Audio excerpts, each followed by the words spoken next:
കണ്ണൂർ ഇരിക്കൂർ കല്യാട് പുള്ളിവേട്ടയ്ക്കൊരുമകൻ ക്ഷേത്രത്തിന് സമീപത്തെ സുമതിയുടെ വീട്ടിൽ നടന്ന കവർച്ചയിൽ മരുമകൾ ദർശിതയുടെ പങ്ക് അന്വേഷിക്കുകയാണ് പോലീസ്. വീട്ടിലെ ഷെൽഫിൽ സൂക്ഷിച്ച 30 പവൻ സ്വർണവും 4 ലക്ഷം രൂപയും നഷ്ടമായതിന് പിന്നാലെയാണ് ദർശിത കൊല്ലപ്പെട്ടത്. ഇവ എടുത്തത് ദർശിതയാണെന്ന് പോലീസ് സംശയിക്കുന്നുണ്ടെങ്കിലും കൃത്യമായ തെളിവുകൾ ലഭിച്ചിട്ടില്ല. ദർശിത വീട്ടിൽ നിന്നും ഇറങ്ങുമ്പോൾ കയ്യിൽ 3 ബാഗുകൾ ഉണ്ടായിരുന്നു. വസ്ത്രങ്ങളും ഫാൻസി ആഭരണങ്ങളും പണവും സ്വർണവും അടങ്ങിയ 3 ബാഗുകളാണിവ എന്നാണ് പോലീസ് സംശയിക്കുന്നത്.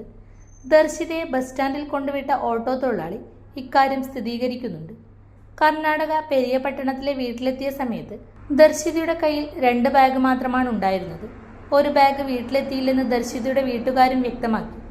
ഇതിനാൽ പണവും സ്വർണവും എടുത്തത് ദർശിത എന്ന നിഗമനത്തിലാണ് പോലീസ്. ഇതിന്റെ തെളിവുകൾക്കായി അറസ്റ്റിലായ കാമുകൻ സിദ്ധരാജുവിനെ ഇരിട്ടി കരിക്കോട്ടക്കരി പോലീസ് ചോദ്യം ചെയ്യുകയാണ്. മോഷണ വിവരം അറിഞ്ഞയുടൻ വീട്ടുകാർ ദർശിതയെ ബന്ധപ്പെട്ടിരുന്നു.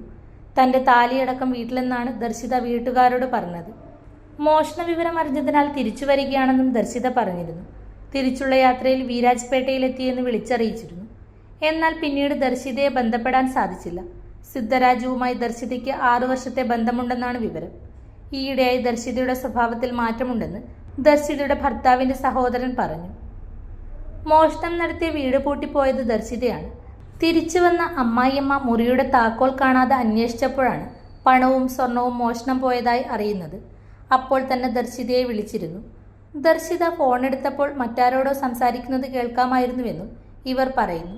പിന്നീട് വിളിച്ചപ്പോൾ ഫോണെടുത്തത് ഒരു പുരുഷനായിരുന്നുവെന്നും അപ്പു എന്ന് പറയുന്നത് പോലെ തോന്നിയെന്നും വീട്ടുകാർ പറഞ്ഞു. ഈ കുടുംബത്തിന് സിദ്ധരാജുവിനെ കുറിച്ച് വിവരങ്ങളൊന്നുമില്ല.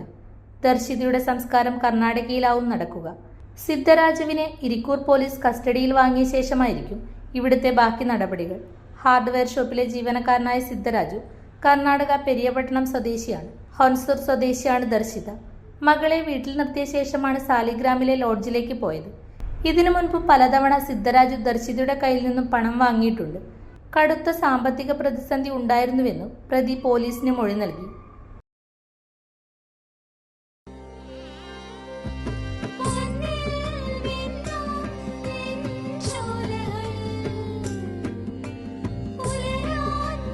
ഇതെനിക്ക് തരുവോ?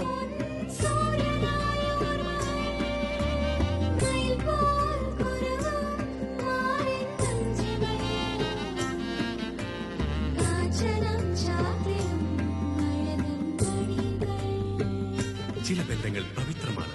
കണ്ണും നിറയും മനസ്സും നിറയും. സ്വന്തം ജോസ്കോ ജ്വല്ലേഴ്സ്. ഇനി സംശുദ്ധമായ സ്വർണം ചെറുപുഴയിൽ.